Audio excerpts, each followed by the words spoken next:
welcome to another edition of Garage Pros. I'm Mark Nolan. So we've got our 2011 Silverado up on the lift here, and you know, it doesn't take long once you put the big tires on, or maybe put a little bit of maybe a 1 or 2 or 3 inch lift kit on one of these vehicles. It gets a little tougher to get up inside, or maybe you just don't feel like hopping in even from the factory version. Well, the good people at Westin have given us this one to take a look at here. This is the E-Series step here, and is absolutely fantastic. This is a good way to get in and out of your vehicle, and the good part is it's made of polished stainless steel. That's where the E-Series comes from, and it doesn't get much better than this. And here's the interesting part about this. This is a driveway install, as I like to call it. Now listen, we've got it up on the lift right now just for TV magic purposes, so we can get up underneath there and make sure we've got some good shots for you to take a look at whenever you do this install.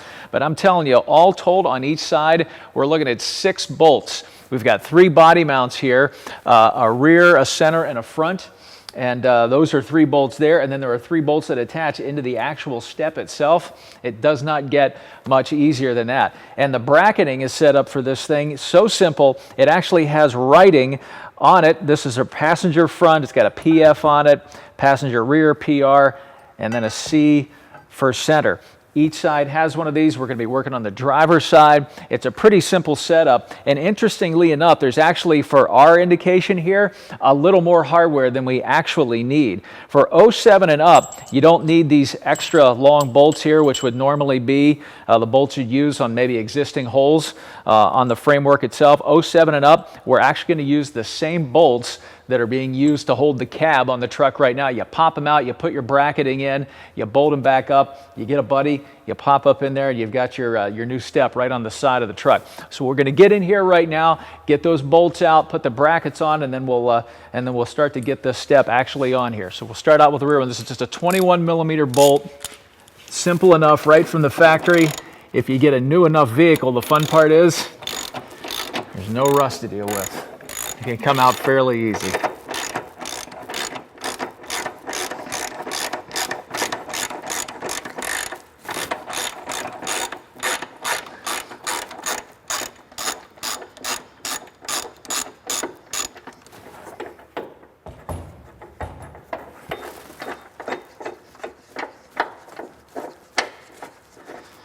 Now on this rear bracket here, it's a pretty long bolt up in there. And again, this is an all-inclusive hardware setup they have here. You're going to actually use this bolt that is here, but on this rear one, what we actually have here, there's a little bit of dishing in here where the bolt actually comes up through. So whenever you go to put your bracket on there, it wouldn't work quite well, wouldn't be a good solid fit. So what they've done from the factory is giving you this spacer that actually makes up for the space down inside the dishing there. So you would do that, and you would put your bracket up on top of there like that. Boom, you're ready to go. You take your spacer back up in, and you start the process. Now again, we're up on top of we've got it up on a lift. This is a lot easier to look at anyway, but the reality is, as high as these trucks actually sit when they're on the ground, no problem. Nice warm day, or maybe in the garage, lay some cardboard down, get on your creeper, whatever you got to do, and you can get all this stuff out of here no problem. What we're going to do is just bring each one of these bolts up pretty much finger tight, and then we'll come in with the actual step bar itself, put it on there, and then we'll do all of our torquing down.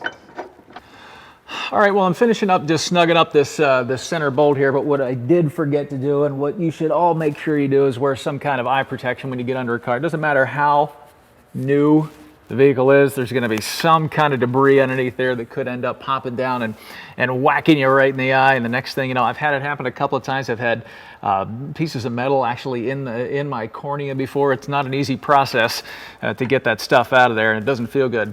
And it's not quite as cool as you think wearing an eye patch for a little while, believe me. Okay, so we've got this all snug down in here, and like I said, it's a 6-bolt operation. So we've got our 3 bolts from the actual cab mounts that are actually in there right now, and then it's just 3 bolts to actually hold the step bar up itself. Now, this is one of those things where you're going to either need a buddy or a series of jack stands that a lot of people may not actually have in the garage. So what we'll do, I'm going to pass this over to you, Mike. I'm going to come around the other side. Okay, yeah, come around the other side there. There we go.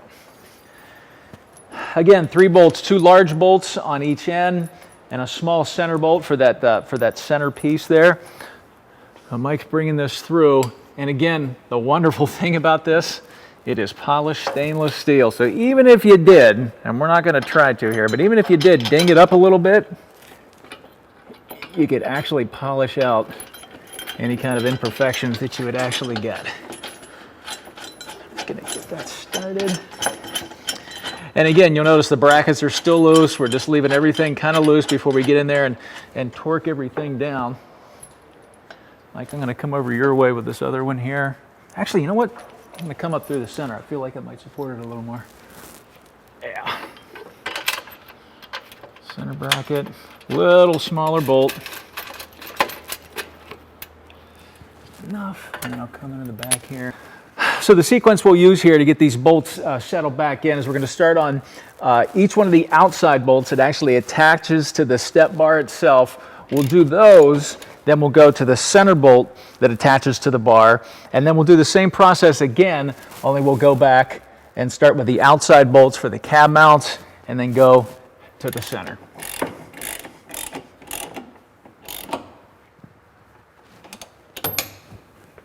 All right. And that's the last crank on the center bolt. We're solid in here. This bar is not going to go anywhere. The Westin E-Series step bar. Now, interestingly enough, and I can actually show you on a tight shot in this bracket here, there's some slotting in the actual holes. So there's a little bit of room, maybe a ½ inch or so, to where you can actually take a look at these bars, where the bars are, where you want them to be. Could they be a ½ inch in, a ½ inch out? All depends on how you want to mount it. And again, we've got a lift.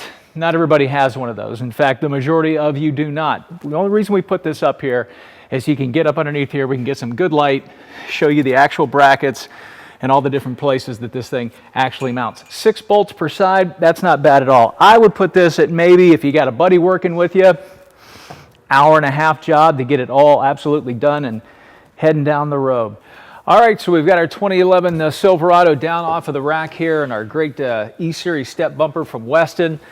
It'll hold my weight, and I weigh a little more than I did when I was in high school. This is a nice looking piece and very functional all the way around. This polished stainless steel, very cool. Makes it easier to get in and out, and just has a good look to it all the way around. Very cool. Again, the Westin E-Series bumper, step bumper, very cool. Thanks for joining us for Garage Pros. I'm Mark Nolan.